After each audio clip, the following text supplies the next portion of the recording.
হাইকোর্টের রায় বহাল রাখলো দেশের শীর্ষ আদালত। এসএসসি 2016 পুরো প্যানেল বাতিল করলো সুপ্রিম কোর্ট।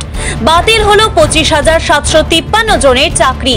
নিয়োগে ব্যাপক পরিমাণ দুর্নীতি হয়েছে জানালেন সুপ্রিম কোর্টের প্রধান বিচারপতি।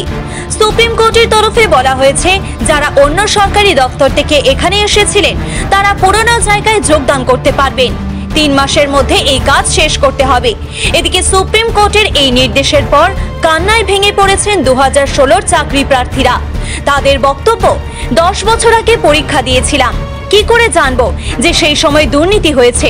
দুর্নীতির মাসুল দিতে হলো যোগ্যদের, অন্যায় করলো অন্যরা, আর চরম দায় নিতে হচ্ছে আমাদের। দুর্নীতি না করেও দায় নিতে হলো। সংসার বাচ্চা আছে, চালাবো কি করে? ঠিক আছে, এইভাবে পরিশ্রম করে তার ফল যদি এই হয়, তাহলে তো এই যে পরিশ্রমের ফল আসে, কথাটা প্রবাদটাই পুরো ভুল হয়ে গেল। আপনার মতো প্রত্যন্ত জায়গা থেকে আসেন, যে মেয়েরা আজকে শিক্ষক হওয়ার বা অন্য চাকরি করার স্বপ্ন দেখছেন, তাদের মেরুদণ্ড ভাঙা বলে মনে করছেন? ডেফিনেটলি, এটা তো আর কিছু বলার অপেক্ষা রাখে না। আমার যদি এই হয়, এর পরবর্তীতে কি হবে এই সরকার যদি থাকে আমি জানি। সুপ্রিম কোর্টে এসএসসি 2016 দুর্নীতির মামলার রায়ের পরিপ্রেক্ষিতে কলকাতা হাইকোর্টের যে রায় সেটাকে পুনর্বহাল রাখা হয়েছে এবং পুরো প্যানেল বাতিল করার কথা বলা হয়েছে। এখানে আমাদের প্রশ্ন হচ্ছে যে সর্বোচ্চ তদন্তকারী সংস্থা তাহলে রেখে কি লাভ? সেই সর্বোচ্চ তদন্তকারী সংস্থা সিবিআই তদন্ত করে তারা যে প্রায় 6,000 নামের তালিকা পেশ করেছিল যারা দুর্নীতির মাধ্যমে নিযুক্ত হয়েছে, এর ভিত্তিতে কেন পৃথকীকরণ করা গেল না? কেন মুড়কি অর্থাৎ যোগ্য অযোগ্য থেকে এক জায়গায় নিয়ে এসে সমস্ত পুরো প্যানেল বাতিল করে দেওয়া হলো? তাহলে সর্বোচ্চ তদন্তকারী সংস্থা রেখে কি লাভ? একটা দেশে তদন্তকারী সংস্থা যদি দুর্নীতি যারা মাথা তাদেরকে যদি না ধরতে পারে, যারা যোগ্য অযোগ্য তা যদি চিহ্নিত করতে পারে, তাহলে এই তদন্তকারী সংস্থা রেখে কি লাভ?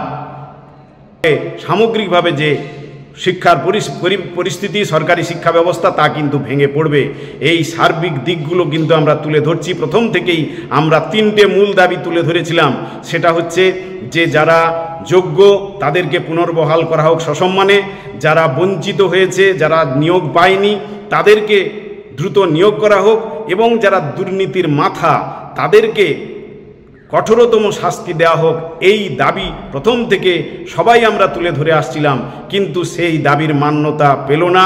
মুড়কির মতো সকলকে বাতিল করে দেওয়া হলো। কলকাতা থেকে নিজস্ব প্রতিনিধির রিপোর্ট, টিভি নিউজ 10। আপনি কি আপনার দোকান, রেস্তোরাঁ বা ব্যবসার জন্য বিশ্বস্ত এবং নিরাপদ পানীয় সরবরাহকারীর খোঁজ করছেন? ভাবছেন কোথায় পাবেন? তাহলে দেরি না করে অতি সত্বর যোগাযোগ করুন আলো এন্টারপ্রাইজের সাথে। আমরা বিসলেরির main super distributor and super stockist.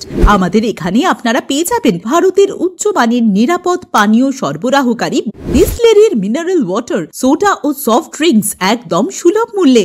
তাহলে আর সময় নষ্ট না করে মানসম্মত, বিশুদ্ধ এবং নির্ভরযোগ্য পানীয় পেতে চলে আসুন আমাদের ঠিকানায়। ঠিকানা সারদাপল্লী, বেনাচিটি, দুর্গাপুর 713213। বিশদে জানতে কল করুন 9064157482 অথবা 9064457040 এই নম্বরে।